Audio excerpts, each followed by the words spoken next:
Would help if I put that on. Good evening, and I'm calling the meeting to order at 5:30.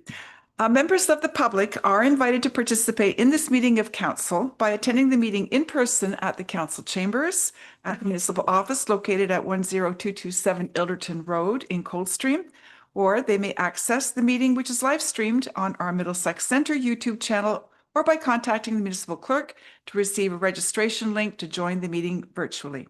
I'm going to note that Councillor Shipley is absent this evening and has given notice.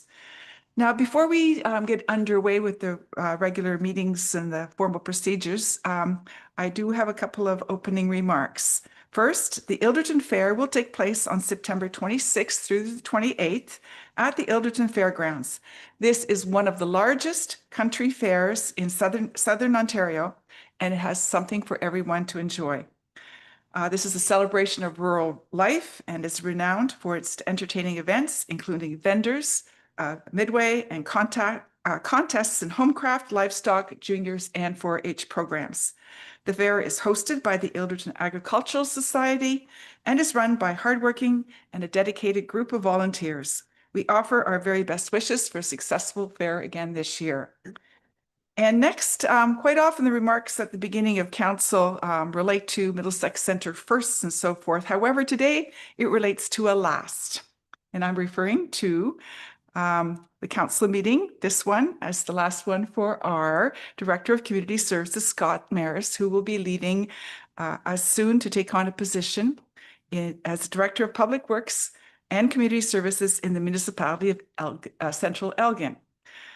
Scott came to Middlesex Centre in the summer of 2012 when the Wellness Centre was still really very new. And since then, he's been involved with many changes, including big capital projects like the fire hall next door, and most recently with the renovation of this building, which is our new and improved council chambers and municipal office.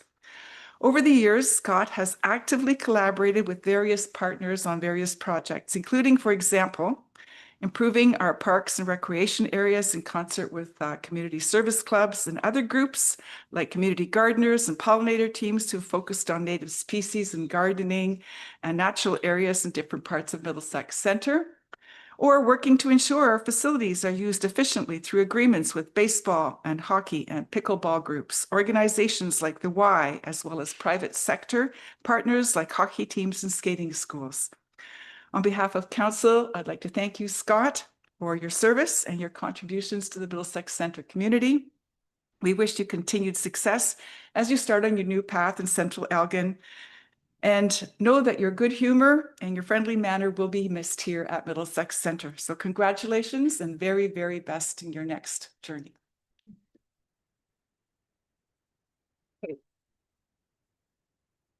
Okay, so moving on to regular business. The municipality of Middlesex Centre recognizes that we are gathering on the traditional territories of the Anishinaabe, Haudenosaunee, and Lenape peoples. We acknowledge that the enduring presence of First Nations, Métis, and Inuit people on this land, pardon me, and are committed to, to moving forward in the spirit of reconciliation and respect. Our neighboring First Nations communities, which continue to live as sovereign nations, include the Chippewa of the Thames First Nation, Oneida Nation of the Thames, and Munsee Delaware Nation. There are no additions to the September 17th, 2025 agenda. I will now look to members of council. Does anyone have a pecuniary interest to disclose? And seeing none, now we can move to delegations. This evening, Mr. Crispin Colvin, the Ontario Federation of Agricultural Director for Lambton Middlesex, is here to deliver a presentation on behalf of the Middlesex Federation of Agriculture. Welcome, Crispin, and you have to push the little button with the speaking voice, and I will just accept that. It's green, and the floor is yours when you're ready. Thank you. Thank you, Council and Mayor. It's a pleasure to be here. I'd just like to mention I have been to Ilderton Fair, and it is a terrific fair. But if you want a little warm-up fair, this weekend is my home fair in Thorndale, so feel free to come to Thorndale. A little warm-up fair before yours. It's a pleasure to be here to give an update on the OFA and what we've been doing in the Middlesex Federation. I'm not sure how the slides move, so if somebody's got this, do I just sort of wave at you? Sure. I'll keep Okay, great. You can move to the next one then. Thank you. So some of the things that we've been working on at both levels, both the Ontario Federation and the Middlesex Federation of Agriculture, have been the interprovincial trade barriers. And some of the things that are important to us are the movement of labor and the farm-to-farm restrictions of labor, because labor cannot, particularly temporary foreign worker labor, cannot move from one farm to another. And sometimes one farm will not need the people right away, or will use them, not have a time period where they need them, but other farmers will. So we're trying to see if we can have some kind of movement of labor without upsetting the balance of how the program works.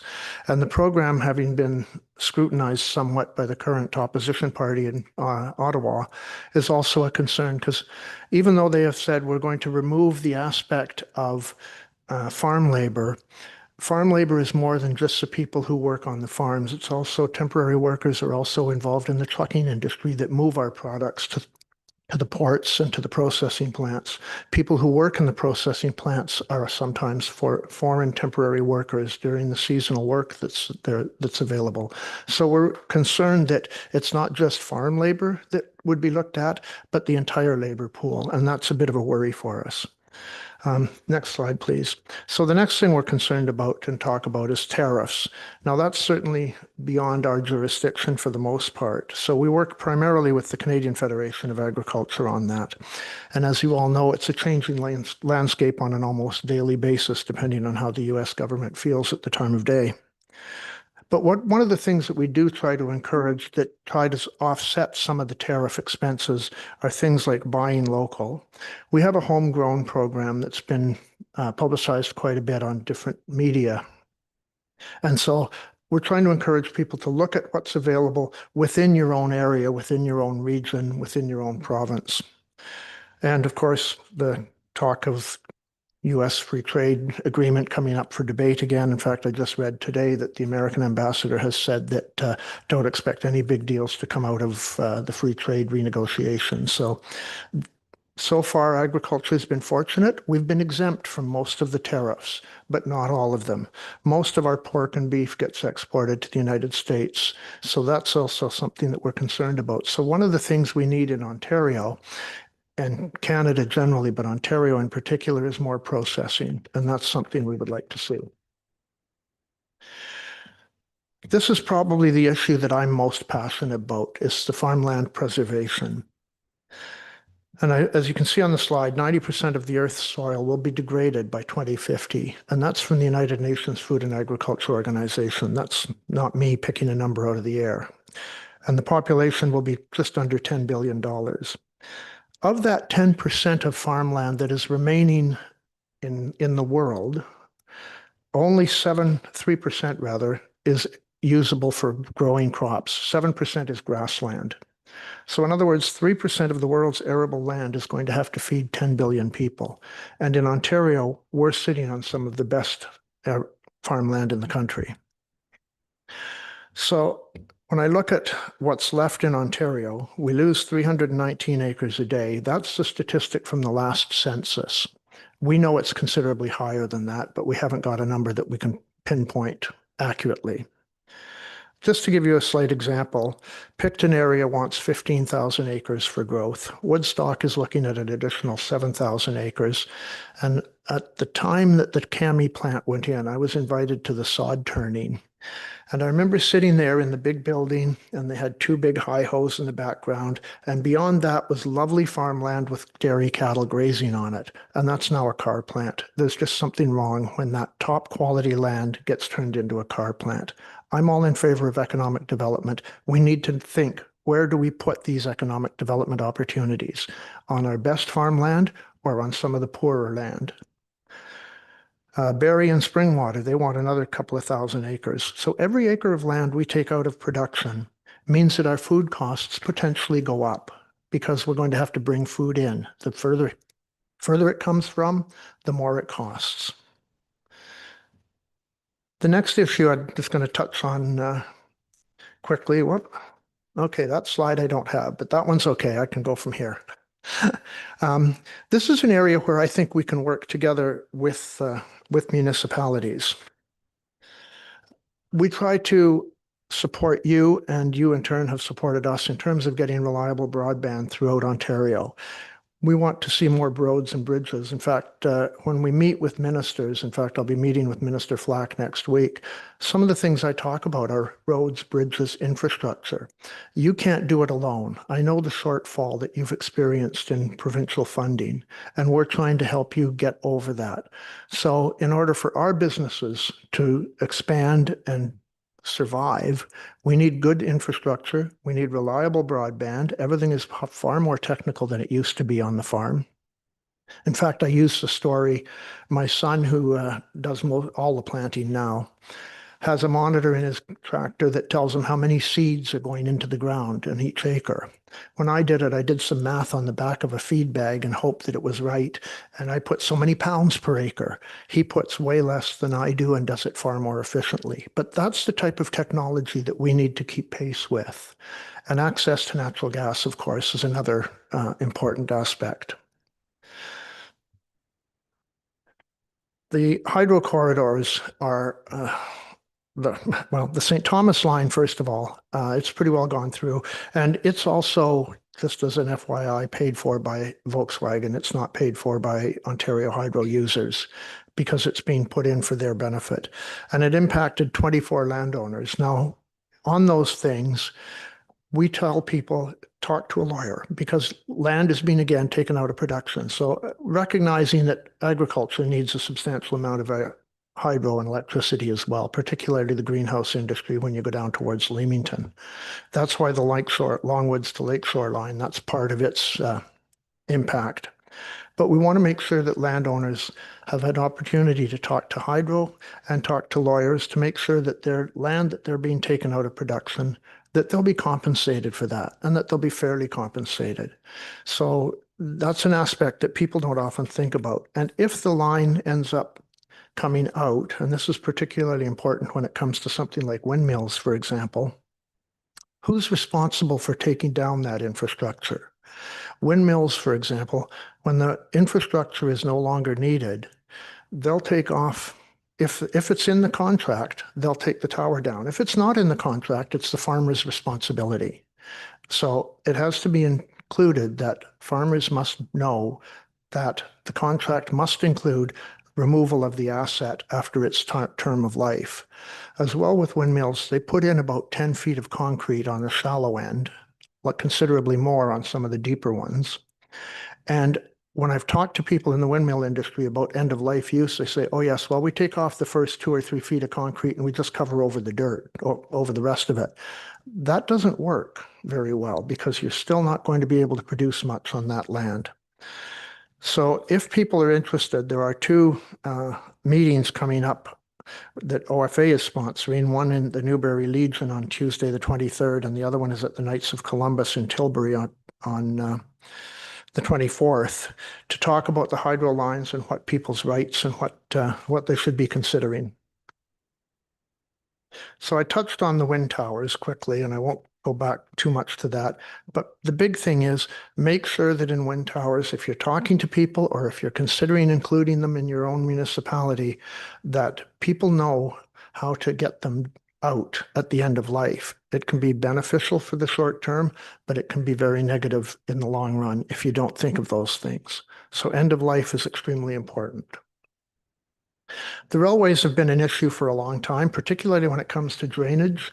The railways are, we actually are part of a lawsuit, I guess, or as intervener status with Chatham-Kent. The railways refuse to do anything about drainage on their property. So any drainage issues either belong to the municipality, that's your headache, or it's the landowner's headache. In some cases, it's both. So we're pushing on this aspect because the railways are saying we're governed by the Canada Transportation Act, not by the Ontario Drainage Act. Ontario is the only province that has a Drainage Act, so that's where the stumbling block comes in. So it's an expensive fight, but it's one that's worthwhile because it impacts not just farms, but municipalities. We also had an issue with farm crossings and upgrades. At one point, the railways were going to only be charging for private crossings. So if you had a farm and was split by the rail line, you had to upgrade the crossing. That was what the railways wanted. And it was exorbitant in cost, hundreds of thousands of dollars. Fortunately, there's been a moratorium put on that. We pushed on that. The Canadian Federation of Agriculture also pushed on that. So we're pleased with that. At least has come to a standstill for the time being. Carbon storage is something that we've been talking about a little bit more too. This is relatively new because governments are looking at how to store carbon. And what they're doing right now, and Enbridge is doing it right now, they've got permission to store it underground under Lake Ontario at the moment in the rock under there.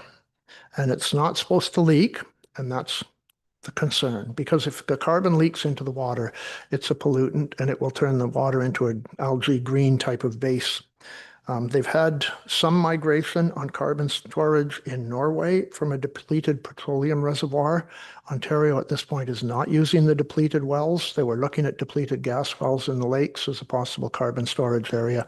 At this point, that's not the case. So again, end of life becomes an issue. Companies are jumping on the bandwagon to accept the contracts to store carbon. But if they go under, the question I've asked of the ministry is, who takes care of it? If I'm a company and I decide all of a sudden I can't afford to store the carbon and I go under, who's responsible for making sure it doesn't leak anymore? Who's liable? And they start from farmland and go out. So again, the farmer is responsible unless they have a good contract. Battery energy storage, you've probably heard a bit about this already. It's a lot of unknowns.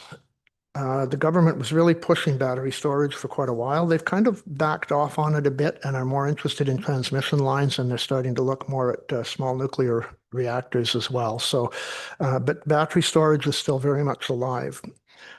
They were talking initially of taking up to 2.2 million acres of land out of production in Ontario. Some of it in Eastern Ontario has happened, but on the bright side, in the Eastern Ontario, they've taken land that was non-productive and put the battery storages there. But the concern with them is fire suppression. And if you talk to your fire chief and fire department, they will tell you that they can't put them out. There isn't a way to put out the fire. For example, if a Tesla or any other electric vehicle catches on fire, they basically let them burn out. Or if they can pick them up and put them in a vat of water, that'll work, but it has to be completely smothered. You can't just pour water on them. So we're concerned about what happens if this catches fire. Now, we're told that these are self-contained, they can't breathe, so therefore the fire would go out at some point. But what we don't know is where the chemicals go that are in the batteries.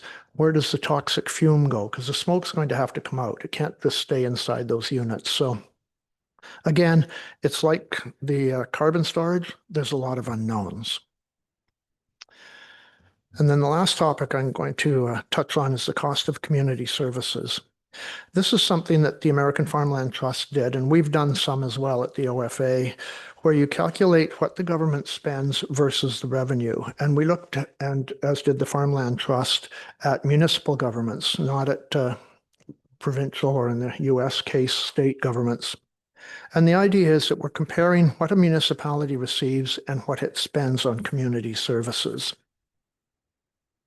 So this gives you just some median results, and I'll let you look at that at your leisure. But the idea is, I'll go to the next slide if I may, please. Thank you. This is a snapshot of what it costs.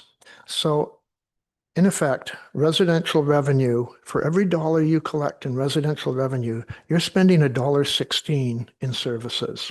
This is an average, not a median number, not an average.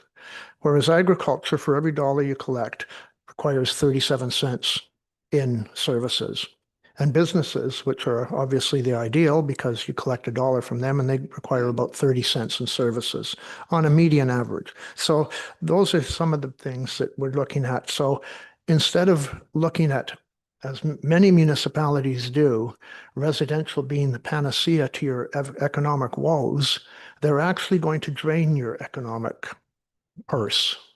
So it is better if you can to keep agricultural land producing, you get more bang for the buck from it, or have some businesses. And if you were attracting businesses, if it was agriculturally related, I can tell you we'd be there on the forefront with you saying, how can we help you attract these? Whether it's processing, whether it's something like Sleeger's greenhouses or other greenhouses, those are the kind of things that we would encourage, as opposed to a car plant in St. Thomas that took out thousands of acres. The economic development is great, but we have to know where we put things instead of just saying, let's take it here and it's near 401 or 402 or wherever it might be. Let's put them in places that are logical, that we don't need the land or it isn't as valuable, because we're going to have to produce food for ourselves and the world. In a nutshell, that's it. I want to thank you very much for giving me the time. I think I went on probably longer than I should have, but I'm more than happy to answer any questions that you may have. Okay, thank you for that presentation. I'll look to council. Are there questions, comments, observations? Yes, Councillor Burrs. Okay, thank you for the presentation. Very informative, by the way, and almost depressing. But on the wind scenario where they have the base and you're taking land out of production, can you explain how is that calculated? Do they put a value on the land and then they pay them over time the equivalent value of that till it's paid off? Can you comment on that?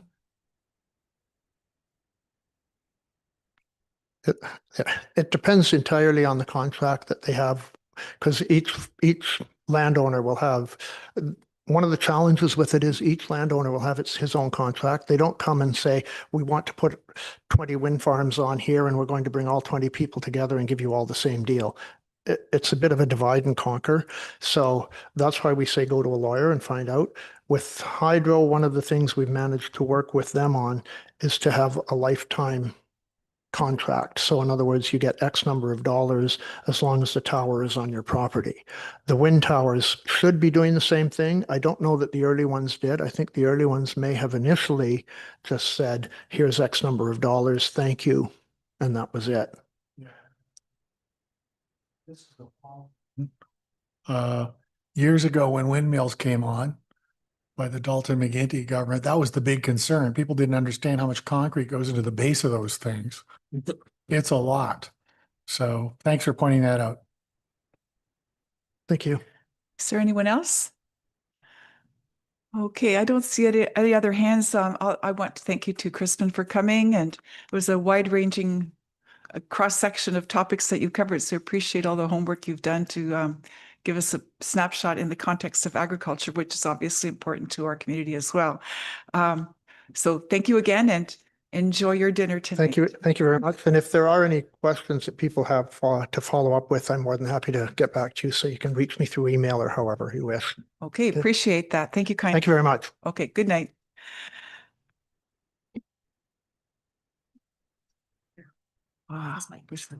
Okay.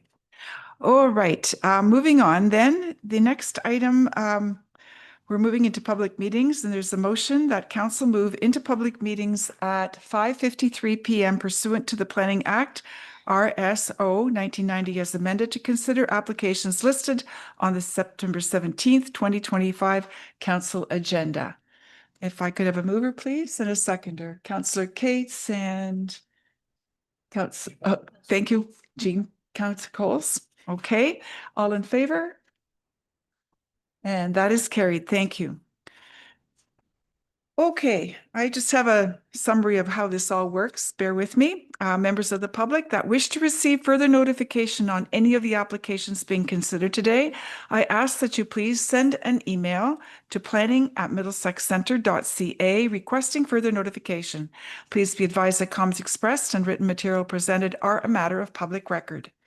If you have questions on any of the applications being heard this evening, we ask that you direct those to the appropriate planner on file. Members of the public that have requested to speak will be given a maximum of 5 minutes to address council and provide comments on the applications. In keeping with our procedural bylaw and our R-zone policy, I would remind all of our meeting participants to use respectful language and uphold our values of cooperation, trust, and openness. There is an order of proceedings, and this is going to be the same for each of the files that we're looking at tonight. First, the chair, that's myself, will ask the planner to explain the purpose of the application and to present the staff report. And then the applicant or their agent has an opportunity to speak to their application. After that, the public who have registered will be asked for their comments. And then we will have members of the public who are present and wish to delegate, and they'll be called on for further comments. And then council may ask questions of the applicant, delegates, and or staff. And after that process is done, then the chair, myself, will consider motions regarding those applications. Okay, the procedure is the same for each one. So item 6.1 is an application for the zoning bylaw amendment for 20636 Pullum Road, filed by Muhad Sufan. And Marion Cabral is our county planner on this file. If you'd like to present the report when you're ready, Marion. Excellent. Thank you, Madam Mayor, and through you to the rest of council. So the purpose and effect of this application is to rezone the lands at 20636 Pullum Road to a temporary use zone to permit the construction of a new single detached dwelling while living in existing residence on the property. The property currently contains an existing single detached dwelling as well as an accessory building and outdoor pool. So the applicant has requested that the temporary use zone would apply for a period of up to 3 years, and upon expiration or completion of the new dwelling, the existing residence would be removed. This requested application is generally consistent with the policies of the PPS, the county official plan, as well as Middlesex Center's official plan as it relates to a single family dwelling on an agricultural parcel. Notice of this application was circulated to neighboring properties, agencies, as well as municipal staff. Staff did receive correspondence from CN Rail with regard to development in proximity to the railway corridors, which would apply to both the north and the south side of this property. Specifically, CN Railway requests that new development be set back a minimum of 120 meters from a railway corridor or 30 meters if a berm is constructed to the satisfaction of the railway or the municipality. Additionally, CN Railway requested that a warning clause for noise and vibration be included within agreements, and that can include a development agreement or purchase and sale agreements. Additionally, staff have requested the applicant to submit a deposit of $15,000 and enter into an agreement with the municipality to ensure the removal of that existing residence. Further, they have also expressed concern that the existing dwelling will remain on the property beyond the 3-year period. And planning staff would just want to express that the retention of the existing dwelling will not be permitted as a second house or an additional residential unit and cannot be severed from the lands. So upon our review, planning staff determined that the requested amendment for a temporary use zone for 3 years is consistent with the PPS and in conformity with the county and Middlesex Center official plans. Further, we have also included a site-specific setback from the railway corridors on the north and south side of the property as a result of these comments from CN Railway, and limited the area of the temporary use zone to just the developable area as identified by the applicant. Again, so as a result of our review, staff recommend that the application be approved and that the owner enter into a temporary use agreement with the municipality, and that agreement will require the removal of the existing dwelling. Thank you. Okay, thank you for that report. The applicant has not registered to speak, and we have no virtual attendees who have registered to speak. No one online? And no one has joined who will wish to speak. Are there members here present tonight, members of the public who'd like to address anything in this application? Okay, I don't see any hands. Are there questions of council members? So go ahead, Deputy Mayor Brennan. Thank you, Madam Mayor. Due to recent developments that we've had with some of these things going to the land tribunal and existing houses being able to stay there when they were said they were going to be tore down, and that the $15,000 doesn't seem to be a deterrent to take that house down when they decide not to. I would like to make a recommendation that we increase that to $50,000 so that maybe we get the attention of people that we want this house taken down and it's not going to stay there as an auxiliary use after the fact. So I would like to see that increase to $50,000. Okay. Okay. Oh, well, she's got to, I know, but she's got to acknowledge me, Okay. okay? Go ahead. Yeah, so the deputy mayor basically took away some of the stuff that I was going to say. I don't know about 50,000. I think it's something we have to talk about. But one thing that has to go in our agreement now is that that deposit is non-refundable if something happens and the second house doesn't come down. That for sure is ours to keep. But I think we'd have to debate that. Is 50,000 too high? Should we increase it? To what degree? I don't know, but I'm for us keeping the deposit. If for some reason it's appealed and it doesn't come down, we get to keep it. And if they don't like it, then they can remove their application for a temporary use agreement. That's it. Thank you, Councillor Cates. Thank you. Through you, Madam Mayor. I agree with Deputy Mayor Brennan and had the same thoughts in light of what's happened recently. We need something to ensure that we don't end up with the second house. I'm all in favor of ARUs and those kinds of things, but you have to do it properly and you have to do it up front, and you don't just, hide what you're doing, and it's got to be done right. So I don't have a problem with the $50,000. And I don't have a problem with, being very, very specific and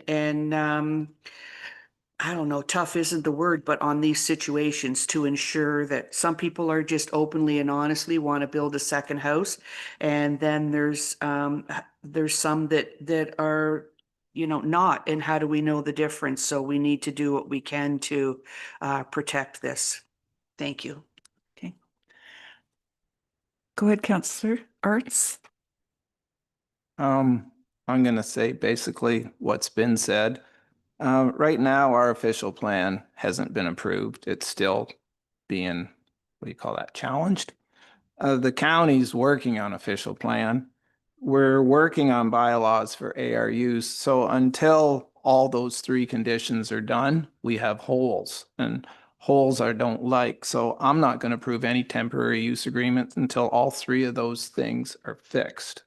And then I'll be quite willing to listen, but until that point, I don't see the reason why you should even grant any. Thank you.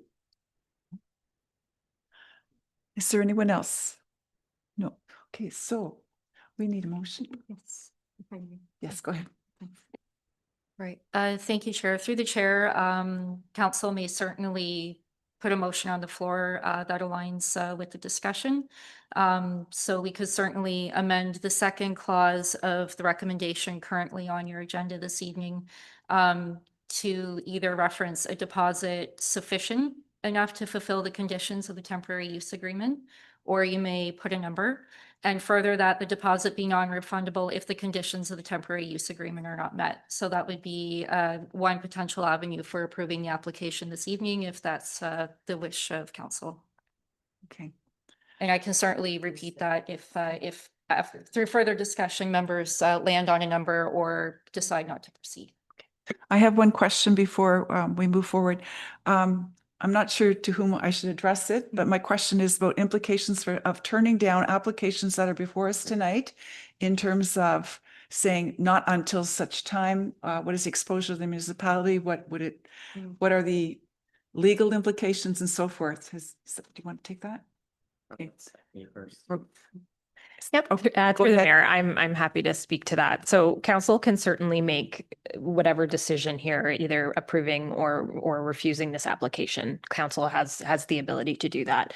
I will note, I mean, of course, every application we approve or not approve is subject to appeal in different manners. This is no exception. So regardless of what we do, there is the potential for that to be appealed to the Ontario Land Tribunal. And I would just recommend that not be, necessarily the reason why you make a decision that you make, right? You can make the decision to either approve or deny the application.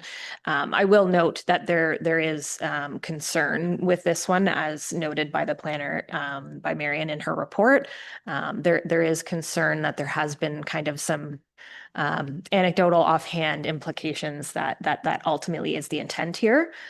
We have worked with the applicant to explore other avenues to get the approvals specifically that they actually are looking for. And those avenues were not taken. And so we do have some concern here that there is kind of an ulterior intent. We obviously have to assess the application based on the application and the information that's put before us, but I will just say there has been some indication from the applicant that ultimately their intent is to maintain both houses.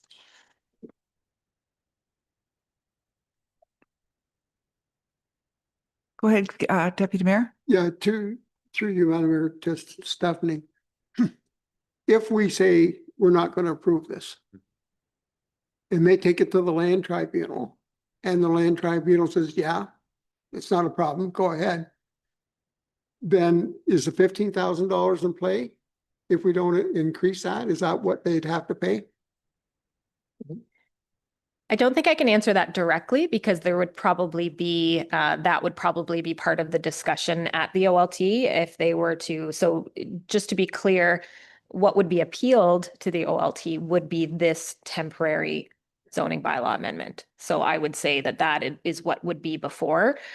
So I would hope that there would be appropriate conditions applied, as is kind of customary for temporary use zoning bylaw amendments.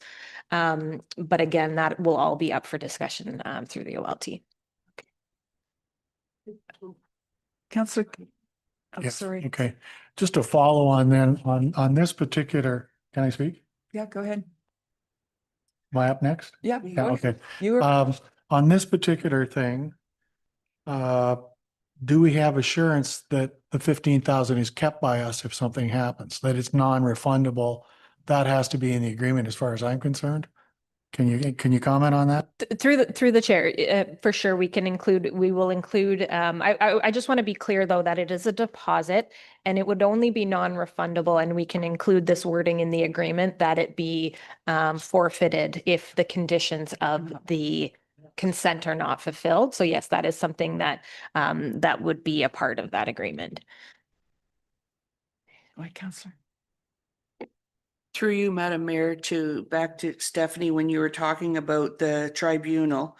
But if we turned it down tonight and it went to the tribunal, and they won, doesn't that give it more strength that it's only a temporary use and that they have to take it down after? Through the mayor, to the rest of council, or to Councillor Case, that would be I mean, we're getting into some legal territory that kind of a lot of what ifs, but logically the temporary use zoning bylaw is what would go before the OLT. I've never heard of any mechanism for that converting into a permanent, a permanent zoning bylaw amendment. So that would be just my opinion kind of just right now. And you'd be correct. But again, I think we just have to be a bit careful when we're speaking about the OLT, the tribunal. So the agreement, can the wording in the agreement be such that we explicitly say that the house will be removed, like it's already there. Therefore, if they're agreeing to that, isn't that a breaking of the original intent of the document? Therefore, yeah, okay, it's legal. Yeah, never mind. Yes, go ahead, Deputy. But we had the case on Sunningdale Road. That was in place, that the house had to come down. And they put a $15,000 deposit on. They went to the land tribunal. The land tribunal overturned it and let them keep that house against our wishes, against what we wanted. So that's my concern here, that even if we deny it and they go to the land tribunal and they get the provision to go ahead, that house won't come down. And that's why I said $50,000. Maybe that'll get somebody's attention. Thank you. Through the mayor to the deputy mayor, I will say that with just a bit of nuance there. In that case that you're referring to, they did come forward with an official plan amendment and a zoning bylaw amendment to establish the use permanently, and that was what was put before the board. So I just want to just want to clarify, right now, we're only considering the temporary use bylaw. In that case, after they got that, they came back with another application to establish it legally, and that's what was before the board. So I just want to be clear that the reason that it was allowed to stay is because they did come forward with the official plan and zoning bylaw amendments, and then that was ultimately what was brought before the board. I hope that makes sense. So we have some conversations here. I guess, what is your wish in terms of restating the motion, changing the amounts, adding conditions? Go ahead, Councillor. Well, since they've gotten into this and since 15,000 has been that way, and I think our planner has explained how that we lost that at the Ontario Land Tribunal, I'm okay with us having a conversation of this going forward rather than jumping to 50,000. We should talk about this. Leaving it at the 15 since they've already applied under that kind of premise, but that the 15,000 and you agreed that this would be in the agreement. If it isn't taken down, they refuse or whatever, we get to keep at least the 15,000. So I'm happy with that. But I think we should have that discussion in the longer term. I don't know what impact that will have on people. They will be upset about it, but we should have that discussion.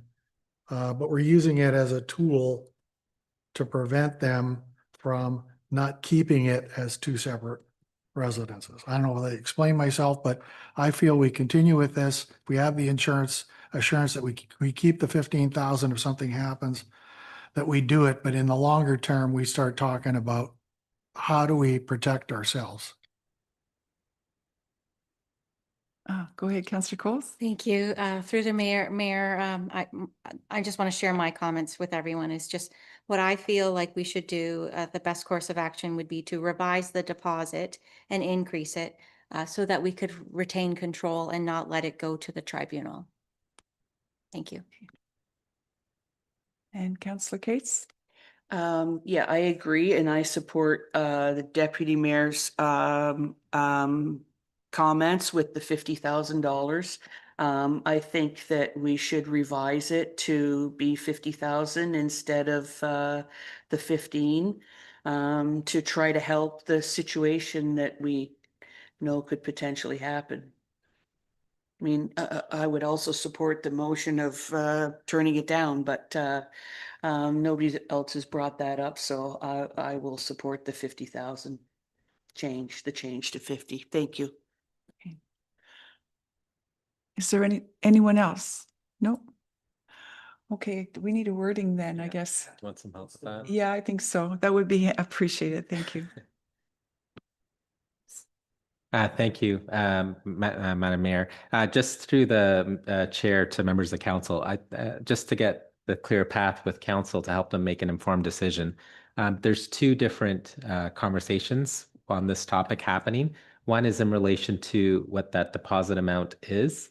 The second item is, and staff are taking notes and direction with respect to whether the municipality would keep the deposit should the conditions be fulfilled. So I think council can rest assured with the second item that was discussed about it being refundable or not, is that we would ensure that if council were to pass the ZBA with the agreement, that there would be language noted in the agreement that speaks to how the deposit would be maintained and dealt with, whether pending approval or not, and whether that goes to the OLT, which we have no control over. But you can rest assured we've listened to what council has said.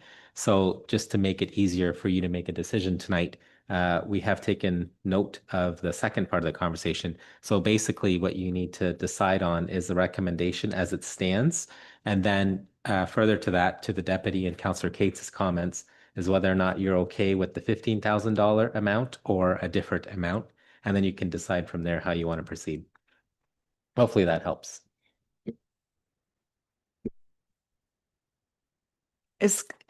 You're frowning. Do you have a question? Oh, processing. Okay. Yeah, do push your. Sorry, through your Madam Mayor to the clerk. There's a number. What do we vote on first? like, do you vote on the application and then you vote on amendment after that, or you do an amendment first? I was just getting, I was trying, that's why I had the puzzled look. Sure. Through the chair to members of council. So currently there is no motion on the floor. So we can certainly, we look to members to put a motion on the floor. You can certainly split apart the two if you would like to have a vote on the approval first and the deposit, the second clause after. But right now someone could certainly put forward a motion using the recommendation with the wording as it stands, but with the preferred amount of the deposit and have one vote altogether. Okay, so is council okay with doing this one motion, or do you want to one motion as an integrated unit As amended. as amended? Yeah. Okay, so the wording of that would be then So it would be. change this here, Yeah. read this and that. Yeah. Yeah. Okay, so I'll read the motion then. It would be that's the zoning bylaw amendment applications ZBA number 6, 2025 for a temporary use zone filed by Mr. Sufan to permit 2 single detached dwellings on one property for up to 3 years to allow new residents to be constructed on the lands known as 2636 Pullum Road be approved, and that the owner be required to enter into a temporary use agreement with the municipality and submit a deposit of $50,000 to ensure the removal of the existing residence. Is everyone clear on the wording of that?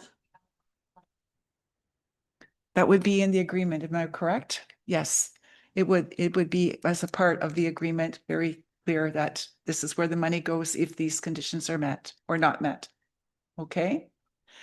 Okay, if everyone's clear on that, then I'll call the vote. Councillors voting in favor of the motion I just read. Oh, sorry. Mover and a seconder for that amendment. Councillor Case and Deputy Mayor Brennan, all in favor of that motion? To amend as the motion, Just to amend, yes. not voting. No, we'll vote on that after we have a clearly amended motion before us. Okay. All right, that's, Approving it. yes. Voting on it as for approve and 50,000. No. I know, we had a mover and a seconder. Oh. Oh, okay, and then we can vote, right? All No. once. It's all one. Yes, we made it as one. We had a choice of making one or two. We agreed that we would do one. I read the motion as amended. Now we're open. Yes, of the amended motion. Yeah. Okay? Yeah. That's what I was. Okay. Making, because I've done this before. So we have a mover and a seconder, Okay. and I'll call the vote then. All in favor of the amended motion? And opposed? 2 opposed. Okay, and that motion is carried. Thank you. Okay, thank you for bearing with us. And now moving on to the second application, which is an application for zoning bylaw amendment for 487 Bells Road, filed by JP Villamontes on behalf of Jenna Villamontes and Connie Villamontes. And Marianne Cabral is also presenting this report when you're ready. Thank you, Madam Mayor. So again, the purpose of this application is to rezone the land at 4847 Bells Road to a temporary use zone to continue to permit the construction of a new single detached dwelling while living in the existing dwelling on the property. Currently, this property contains an existing single-family home as well as a partially complete residence. The request itself can be considered a temporary use extension since these provisions were previously approved by council in 2013, 2016, 2019, and 2022. If approved, the temporary use zone would apply for another 3 years, and upon expiration or completion, the existing residence would need to be removed from this property. Again, this request is generally consistent with PPS County Official Plan and Middlesex Center Official Plans. Municipal staff have requested that the applicant again submit that total deposit of $15,000, acknowledging that we have received $10,000 to date as of 2022, and enter into a new agreement with the municipality to ensure the removal of that residence. So upon a review, planning staff determined that the request for a temporary use zone for a period of 3 years is consistent with the PPS, as well as in conformity with the county official plan and Middlesex Center's official plan, and recommend that the application be approved and that the owner enter into a new agreement and with the municipality and submit a total deposit of $15,000. Thank you. And thank you for that report. Again, the applicant has not registered to speak and we do not have, we do have? Yes. Okay. Oh, right. We have Courtney Sinclair, an agent for the applicant, and she's going to be attending virtually to speak to the motions. So just wait for that. I have 6.3. I could be right. She's not there. Are they on the speaker? Yeah, 6.2. Oh, apologies. Yeah, so I apologize. That's the next one. Okay. Sorry. Oh, right. I jumped to the next line. Okay. Yeah, so we're fine here. So there is no one here who's going to, in the public. Yep. Oh, you are here. Okay. All right. So do you wish to comment on this file? Sorry, we're jumping around on the page. Nothing to add? Okay. Well, we'll see. We'll go around the horseshoe and then you may want to sit in the front row. Okay, if there's no presentation, then I will look to council. Is there anything? Go ahead, Deputy Mayor Brennan. I just want to be clear that the last motion was on the last application. This one is one that's continuing. So I have no problem with leaving this one at the 15,000. So, because it's been going on for a while and I don't think there's any issues with this one. So I just want to make that clear that my past motion did not include this one. This one, I'm comfortable leaving the same. Yes, I'm in agreement with the 15,000. Question to the applicant is, this is your fourth go around. This is the fourth extent. Can you explain this? Like, you think you're going to finish it in this 3-year term? Because we renewed this like 3 or 4 times already.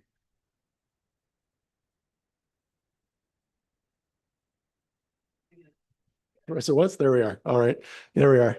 Yeah, it is a different build for sure. This is an and build for us as opposed to the only build. I think most families, most people looking at a house or whatever, look at it as an only, whereas that project is number one. We're still living in the current house. This is also in as part of our lives. We demonstrate constant forward progress. We're in touch with the building division. They inspect going forward. They inspect every year. In fact, we're up for an inspection in October. So we try and meet all of the rules. When we originally laid out this project, I guess, to the original planners, to the original building division, all that kind of stuff, we sat down with Mark Bancroft, Ben Puzanoff, senior and junior planners. We mentioned to them that this was our idea going forward, that this build was going to take quite a long time because it was going to be our own project, and it would be consistent with our lives and how we would be moving forward, kind of together to do it. In that original discussions, conversations, and then ultimately approvals, it was just simply said, that's fine, just get a renewal. So that's how we move forward. It is definitely a longer build, but that forward progress is continuing.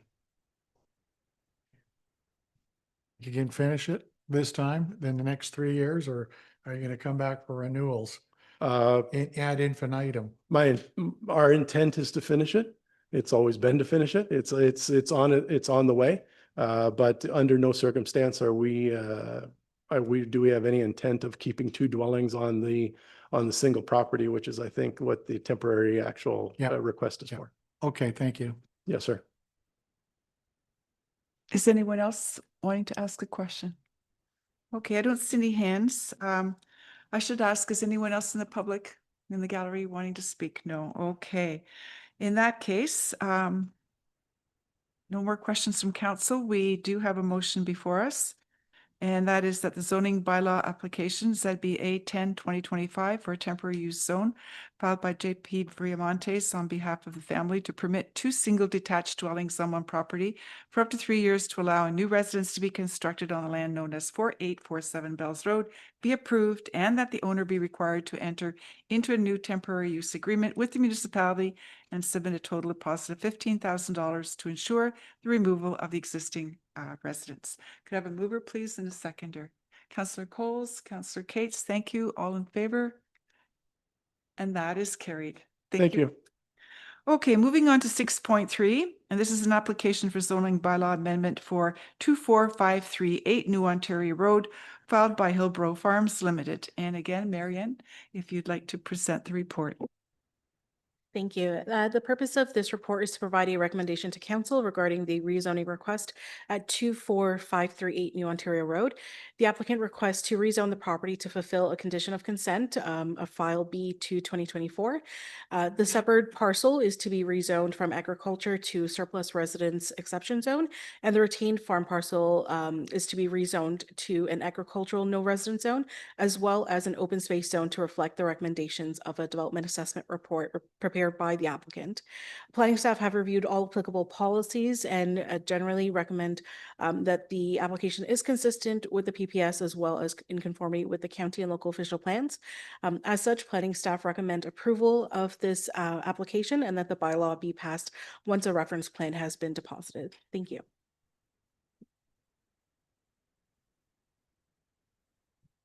Okay, thank you for that report. We do have a virtual attendee for this file, a representative on behalf of the applicant. Her name was Courtney,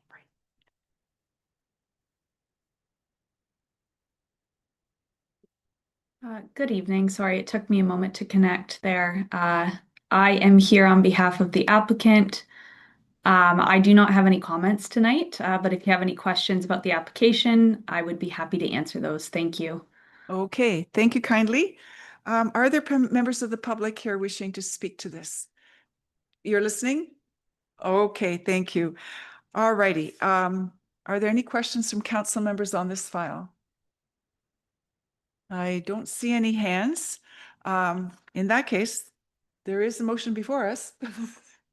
And that is that the zoning bylaw amendment application ZBA 8/2025 filed by Hillbrow Farms Limited to rezone the lands known as 24538 New Ontario Road from the agricultural 1 to the surplus SR zone, open space zone, and agricultural no residences A3 zone for the severed and retained lands of consent be approved, and that the implementing bylaw be forwarded to council for consideration once a deposited reference plan has been provided to the satisfaction of the municipality. If I could have a mover, please, and a seconder. Councillor Arts and Deputy Mayor Brennan, thank you. All in favor? And that is carried. Okay, thank you for your attendance. And moving on now to 6.4, and this is an application for a zoning bylaw amendment for 22342 Clark Road, filed by Finlater and Associates Incorporated on behalf of Van High Farms Limited. If you'd like to present the report, please. Thanks, Marian. Thank you, Madam Mayor, and through you to the rest of council. Again, this report is providing recommendation to council regarding the rezoning request at 22342 Clark Road. The applicant requests to rezone the property to fulfill a condition of consent for file B7 2025.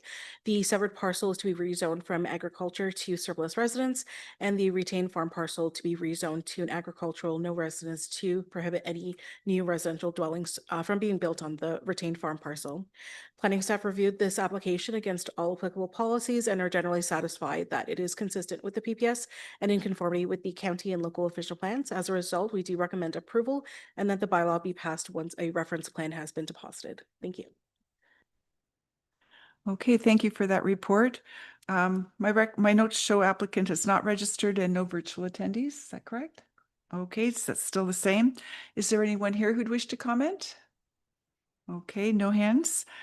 Council, I'll look to you. Is anyone wanting to comment? Go ahead, Councillor Arts.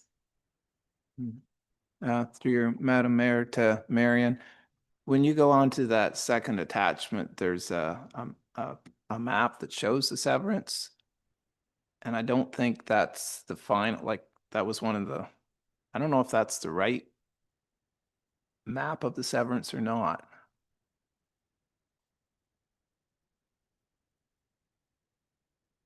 Like I know we kicked a few around, right? Through the mayor to Councillor Arts, I believe that is the correct location map for this property. There were two applications that were side by side, and council did deliberate this earlier this summer in terms of the size and the location of where that parcel would be located. The location map where it shows the severed parcel itself has been reduced from the original severance size, so that is reflected in this this location map. Okay, thanks. Are there any other questions from council? I don't see any hands, and we have a motion before us that the zoning bylaw amendment application ZBA 9, 2025, filed by Finlater Associates on behalf of Van High Farms to rezone the lands at 22342 Clark Road, as described in my comments earlier. Be severed and the retained lands of consent application B7 2025 be approved. Is there a mover and a seconder for that? Councillor Burrs? Oh, sorry, there's more. Oh, and that the implementing bylaw be forwarded to council for consideration once the deposited plan, reference plan has been provided to the satisfaction of the municipality. Sorry about that. And I had Councillor Burrs and Councillor Cates. Thank you. I'll call the vote. All in favor? And opposed? None? Okay, that is carried then. All right, that's that part of the meeting. Thank you, council. We can rise now from public meetings. The motion is that the public meetings adjourn at 6:30 p.m. and council resume its regular meeting. A mover, please. Councillor Cates, thank you. And Councillor Coles, call the vote. All in favor? And I need a couple more hands if we're going to move. Thank you. All right, and that is carried. Okay, now the adoption of the minutes of the previous meeting is the motion to adopt those is that the minutes of the September 3rd, 2025 council meeting be adopted as printed. Moved by Councillor Coles, thank you, and Councillor Burrs, thank you. All in favor? And that is carried. Okay, now we have the consent agenda. There are a number of items here, items 9.1 through 9.7. Does any councillor wish to speak to or comment on those? Go ahead, Deputy Mayor Brennan. To you, Madam Mayor, to Andrew, 9.7. The first go round on that, we had a list of plan takers, but nobody submitted a bid on it. Is there something we can do to extend the timeline or do something so that we do get more bids so that this sort of thing doesn't happen again? I realize it was because of their own workloads that they have and different things like that, but is there some way we can work with these contractors so that we do get more bids on a project like this? Through the chair to Deputy Mayor Brennan. Yeah, this is a unique case just because of the failure of the culvert on Poplar Hill Road. So we were working with a compressed time schedule to get that in for construction this year. That's why you didn't see any of those plan takers submit a bid. On a regularly planned culvert replacement, we have plenty of bids because we're able to get out early in the year to allow those contractors to fill up those build slots. Unfortunately, just because we were so late in the construction season to make sure that we get that culvert replaced on Poplar Hill Road, that's why you didn't see any of those bids. Thank you. Okay. And Councillor Cates, item. Thank you. We had all the green lights were on. I just wanted to make mention of 9.2, the Bee City, and just say that sounds exciting and a welcome addition. Thank you. And it's really nice to see that it's Canadian this time. Yes, thank you for that. Anything else here? Oh, Councillor Coles. Thank you. Through you, Madam Mayor, to Brianna, I would like to just ask about 9.1 here. The 2026 municipal and school board election voting method and vendor agreement. That's a mouthful. Brianna, I'm just wondering if you can speak to the costs associated with the vendor agreement with respect to the actions you've taken to reduce the costs for our residents. Thank you. Right, thank you. Through the chair to Councillor Coles. So as in previous election cycles, we've been working collaboratively with the other lower tier municipalities in Middlesex County. This year, we also have a number of municipalities from Elgin County joining us as well, which has given us some economies of scale. So for example, the price for base services for electors is $1 per elector for this election cycle, with postage being $1.75 and our total electors being approximately 16,050 with potential revisions. That said, even though our total cost has been increasing due to postage and increased number of electors in the municipality, because of our collaborative service agreement that we're working toward, the price for our base services has actually decreased. So over the election cycles, we started out at $1.50 per resident for base services, and that has been consistently dropping, and we are now at $1 per resident. So we have been working collaboratively with our local neighbors and slightly further afield in Elgin to achieve the benefits of the group procurement. Thank you. Yeah. Anyone else? Seeing none, the motion before us is the consent agenda items 9.1 through 9.7 listed on the September 17th, 2025 agenda be adopted as recommended. And I have Councillor Cates and Councillor Burrs. Thank you. All in favor? And that is carried.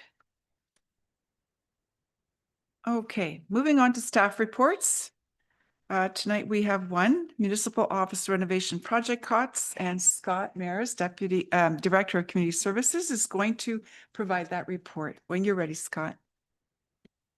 Thank you, Mayor. And just first of all, just want to say thanks for the kind words at the onset. And I do want to take a quick opportunity before I deliver my last report to council to say thank you to the mayor, deputy mayor, and all of council for your support over these last 13 years. I've had a great opportunity to work with council and in a very positive way, and I appreciate the support you've all given myself and the department as a whole.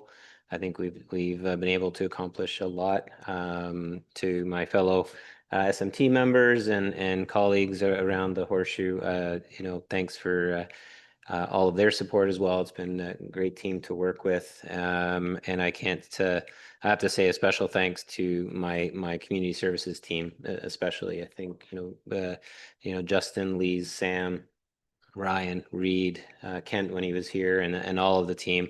They're fantastic people, and you're in good hands with them moving forward. So thank you for the last 13 years, and I'm still a resident. I'll still be kicking around, and you'll see me around soccer fields and events and all that kind of good stuff. So, but thanks once again. Appreciate it. On that note, through the mayor, I am looking for more money. So as you know, and we've done our best to keep council up to date on the various stages of this project. And as you know, there was some overruns with various items, 104 change orders. It's not bad on a renovation project of this size, certainly a lot more than I was anticipating.